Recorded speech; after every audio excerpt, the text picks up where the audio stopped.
잠언 29장 18절 말씀, 우리 한 구절이니까 한 목소리로 죄송합니다. 다 같이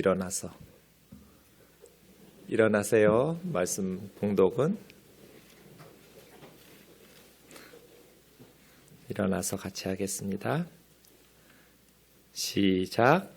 묵시가 없으면 백성이 방자히 행하거니와 율법을 지키는 자는 복이 있느니라. 아멘. 자리에 앉으셔서 기도하겠습니다.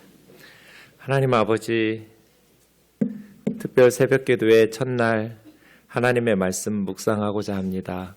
성령께서 이 시간 우리 모두에게 주의 진리의 말씀으로 가르쳐 주옵소서.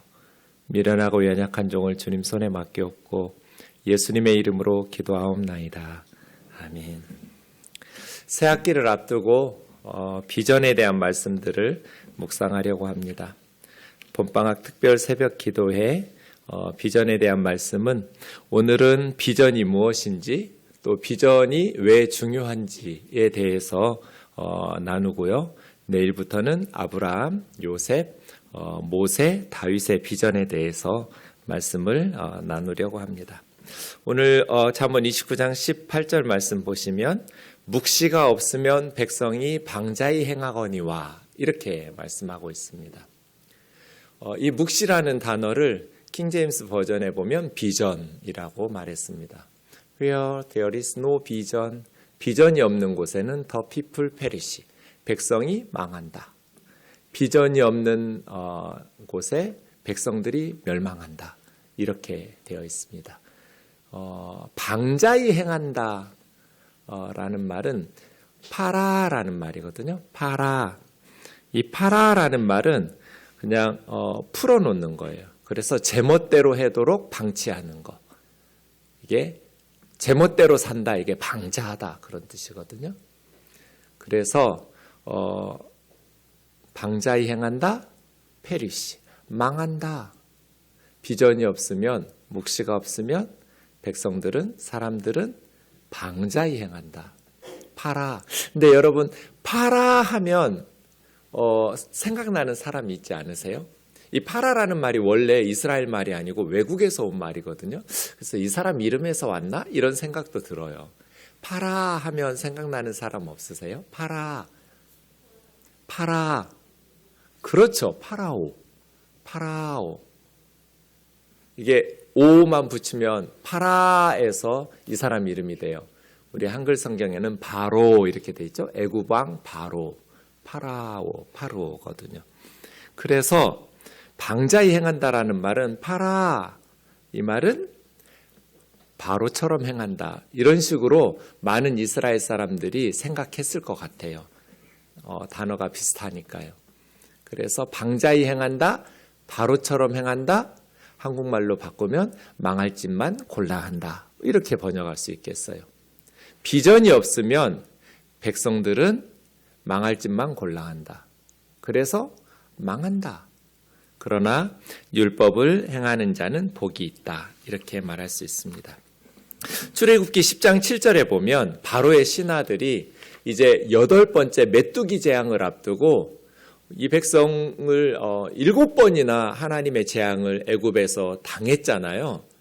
그래서 이 백성을 내보내라고 모세와 아론이 바로에게 가서 그렇지 않으면 더 큰 재앙이 임할 거라고 경고할 때 애굽 바로의 신하들, 파라오의 신하들이 바로 왕에게 언제까지 이 사람 모세가 우리의 함정이 되게 하겠습니까? 이 이스라엘 사람들을 내보내야 됩니다. 그래서 그들의 하나님 여호와를 섬기도록 계속 애굽에서 노예로 부려먹고 이렇게 내보내지 않으면 우리 애굽은 망합니다. 지금 애굽이 망한 줄 모르십니까? 바로왕의 신하들이 바로왕에게 애굽이 망한 줄 모르냐고. 그런데도 바로가 내보내지를 않아요. 그래서 8번째 메뚜기 재앙이 있었고 9번째 흑암의 재앙이 있었고 이제 10번째 재앙은 애굽의 모든 처음 태어난 사람이나 동물은 다 죽임을 당하는, 장자들이 죽임을 당하는 재앙. 집집마다 첫째 아들들과 첫째 소나 양이나 염소나 다 죽었어요. 그러니까 죽지 않은 집이 없어요. 그런 10가지 재앙을 당한 후에야 비로소 바로는 이스라엘 백성들을 내보내지요.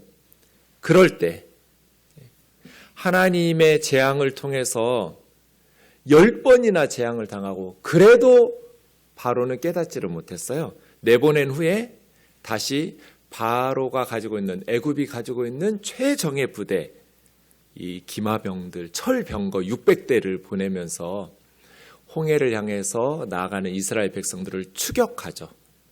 그래서 결국 하나님께서 홍해바다를 갈라 이스라엘 백성들은 건너게 하시고 바로의 군대는 그 이스라엘 백성들처럼 갈라진 홍해바다로 들어갔다가 다시 홍해바다가 하나로 합해지는 바람에 거기서 다 수장됐어요.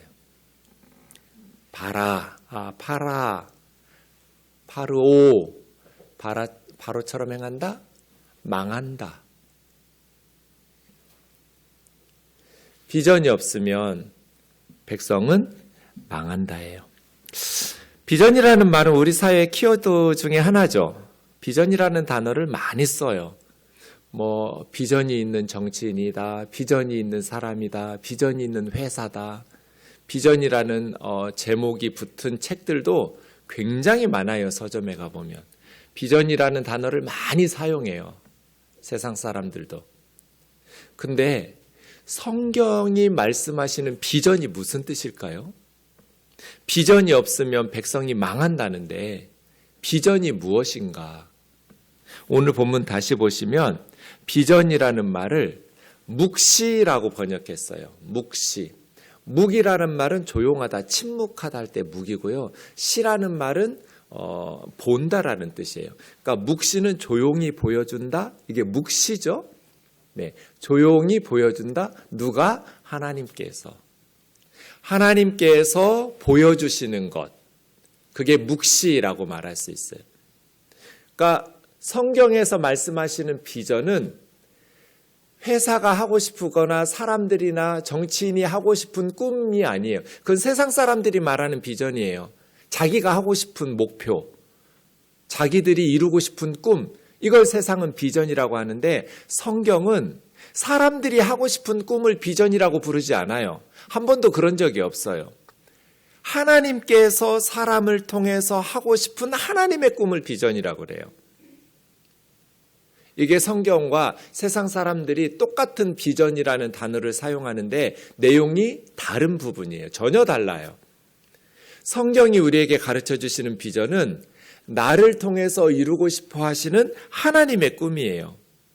이제 내일부터 살펴보게 될 아브라함의 비전, 요셉, 모세, 다윗의 비전들을 생각해 보면 아브라함의 꿈은 인간 아브라함이 하고 싶은, 이루고 싶은 목표나 꿈이 아니에요. 그런 걸 비전이라고 하지 않아요. 아브라함을 통해서 이루고 싶은 하나님의 꿈이에요. 그러니까 하나님께서 보여주신 거예요. 아브라함에게. 그걸 비전이라고 그래요. 인간 아브라함이 가지고 싶었던 꿈은 어떤 거였을까요? 자기 고향 갈대아 우르에서 아들, 딸 낳고 부자로 잘 먹고 잘 사는 거였을 것 같아요. 그런데 하나님께서 아브라함을 통해서 이루고 싶은 비전, 하나님의 꿈은 아브라함을 가나안 땅으로 오게 해서 믿음의 조상이 되게 해서 아브라함의 후손으로 오시는 예수 그리스도를 통해서 온 열방을 구원하시는 거였어요. 아브라함이 고향에서 갈대아 우르에서 이런 꿈을 가지고 있었을까? 상상도 못했을 거예요. 요셉의 꿈은 가나안에서 아버지와 형제들과 함께 행복하게 사는 거였을 것 같아요. 그런데 요셉을 통해서 이루고 싶은 하나님의 꿈은 요셉이 가나안 땅에서 아버지랑 함께 사는 게 아니에요. 애굽의 총리가 되어서 애굽과 이스라엘과 모든 열방을 구원하는 게 하나님의 꿈이었어요. 애굽의 총리가 되리라고 요셉은 상상도 못했을 거예요. 22년 동안이나 아버지와 떨어져서 살 거라고도 꿈에도 생각하지 않았을 거예요. 형들의 미움을 받아서 노예로 팔릴 것도 예상하지 못했을 거예요. 그런데 요셉을 통해서 이루고 싶은 하나님의 꿈은 요셉을 애굽의 총리로 세워 이스라엘과 열방을 구원하시는 거였어요. 모세도 다윗도 상상하지도 못했던 것들이에요. 사람들이 이루고 싶어하는 꿈, 이걸 세상 사람들은 비전이라고 하지만 성경은 그걸 비전이라고 하지 않아요. 비전이 무엇인가? 우리를 통해서 이루고 싶어 하시는 하나님의 꿈, 이걸 비전이라고 그래요. 그래서 묵시, 하나님께서 우리에게 보여주시는 거예요. 우리를 통해서 이루고 싶어 하시는 하나님의 꿈 말이에요. 비전에 있어서 중요한 것은 준비하는 거예요. 아브라함도 요셉도 모세도 다윗도 긴 시간 동안 준비했어야 돼요. 애굽에 총리 시켜주면 뭐 아무나 총리할 수 있나요?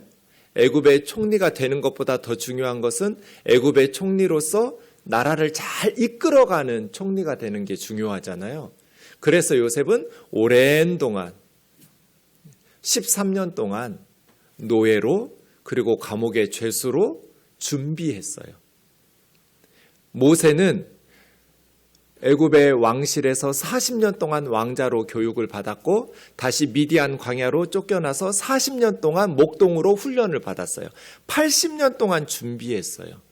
그리고 마지막 80살부터 120살 죽을 때까지 이스라엘 백성들을 이끌어가는, 그래서 출애굽을 통해서 이스라엘을 해방시키는 하나님의 꿈, 비전을 이루는 사람으로 준비됐어요. 다윗도 마찬가지예요.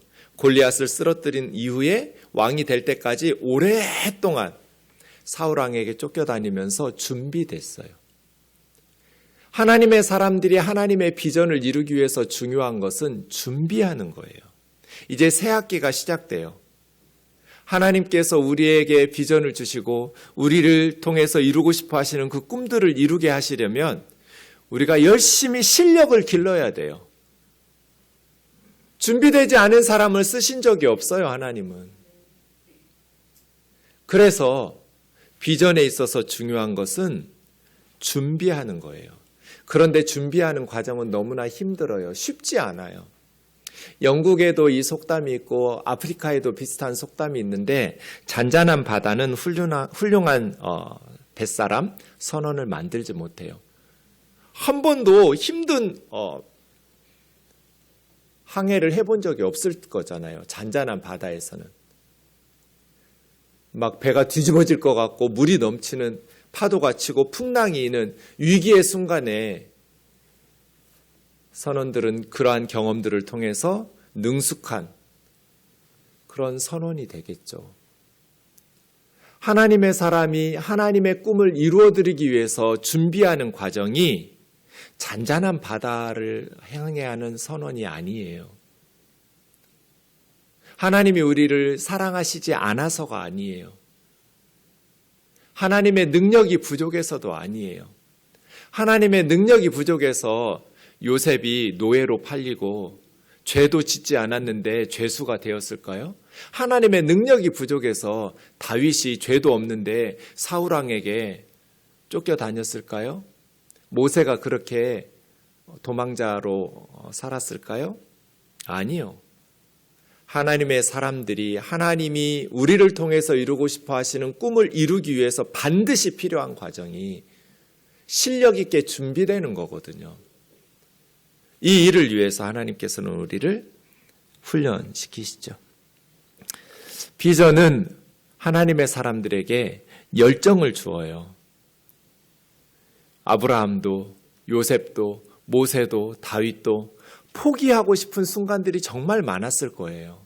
너무나 힘겨운 순간들. 그런데 포기하지 않아요. 왜냐하면 하나님이 주신 꿈이 있었기 때문이에요. 열정이에요. 패션. 비전은 우리 삶에 열정을 줘요. 포기할 것 같은데 포기할 수 없어요.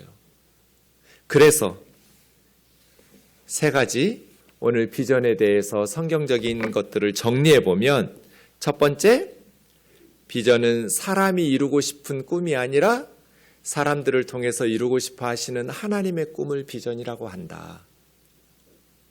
우리 모두에게 하나님의 비전이 있어요. 발견하든지 못하든지의 차이예요. 그냥 이 세상에 보낸 사람은 하나도 없어요. 하나님께서 사람을 세상에 태어나게 하실 때는 그 사람을 통해서 하고 싶은 하나님의 꿈이 있어요. 그 비전이 있어요.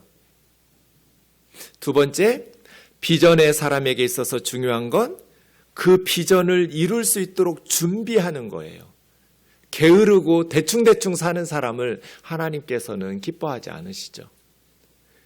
준비하는 것. 세 번째, 비전은 삶에 열정을 주어요. 에베소서 2장 10절 말씀 같이 읽겠습니다. 시작. 우리는 그가 만드신 바라 그리스도 예수 안에서 선한 일을 위하여 지으심을 받은 자니 이 일은 하나님이 전에 예비하사 우리로 그 가운데에서 행하게 하려 하심이니라. 그가 만드신 바 포이에마라는 말은 명품이란 뜻이에요. 하나님이 만드셨으니까 하나님의 작품이죠. 그래서 표준세 번역은 우리는 하나님의 작품입니다. 명품이에요. 함부로 다른 사람한테 못생겼다고 말하면 안 돼요. 하나님의 명품에다가 못생겼다니 이건 범죄예요. 범죄. 우리는 하나님의 작품이에요. 선한 일을 하게 하시려고 하나님께서 그리스도 예수 안에서 우리를 만드셨습니다.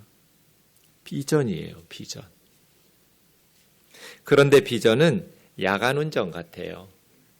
야간 운전 하다 보면 10m, 20m까지밖에 안 보여요. 근데 거기까지 가면 그 다음 앞이 또 보여요.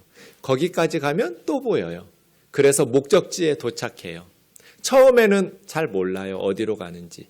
그런데 하나님께서 인도하시는 대로 처음부터 요셉이 애굽의 총리가 될 줄 알았을까요? 아니요. 그런데 하나님께서는 야간 운전하듯이 인도하신 거예요.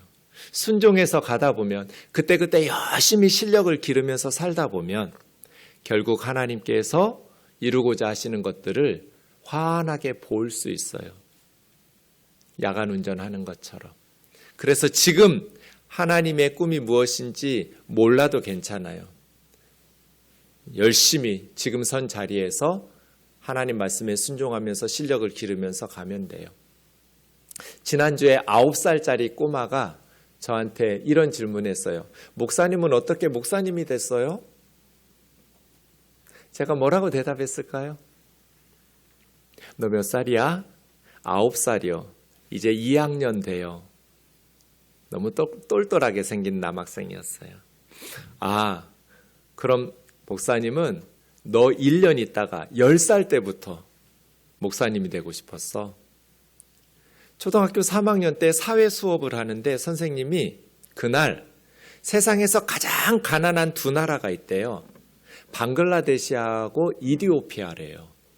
그런데 그 나라 사람들이 얼마나 가난하고 어떻게 사는지를 막 설명해 주시는데 우리 반 친구들이 다 웃었어요. 깔깔깔깔. 아, 그렇게 산단 말이야 하면서. 근데 저는 웃지 않았어요. 이상하게 무슨 생각이 들었냐면 불쌍하다는 생각이 들었어요. 교회 다녀서 그랬나 봐요. 아, 그렇게 사는 아이들이 있다고? 너무나 안 됐다. 먹을 게 없어서 배가 불룩 나와서 굶어 죽는 아이들. 그런 말씀들을 막 사회 수업 시간에 하는데 그때 제가 나는 그럼 나중에 커서 저 두 나라 방글라데시나 이디오피아 중에 하나의 두 나라 중에 하나로 가서 선교사가 돼야지. 그래서 저 아이들을 빵을 갖다 주고 먹을 걸 주고 예수님의 복음과 사랑을 전해 주어서 그 아이들 불쌍하게 사는 아이들을 살려야지. 그리고 천국 가게 도와줘야지. 이런 생각을 3학년 때 10살 때 했어요. 그리고 그 꿈이 변해본 적이 없어요. 그래서 점점 이제 방글라데시 선교사가 되려고. 방글라데시를 줄여서 벵국이라고 그래요. 벵국아 하면서 날마다 기도했어요. 자, 방글라데시 선교사가 되려면 어떻게 해야 돼요? 준비해야죠. 열심히 영어 공부해야 되고 열심히 성경 공부해야 되고 열심히 공부를 해야 가서 복음을 전하고 그 아이들을 가르치죠. 그렇게 해서 그러면 이제 신학대학원에 가서 목사님 돼야 되겠다 해서 신학대학원에 간 거예요.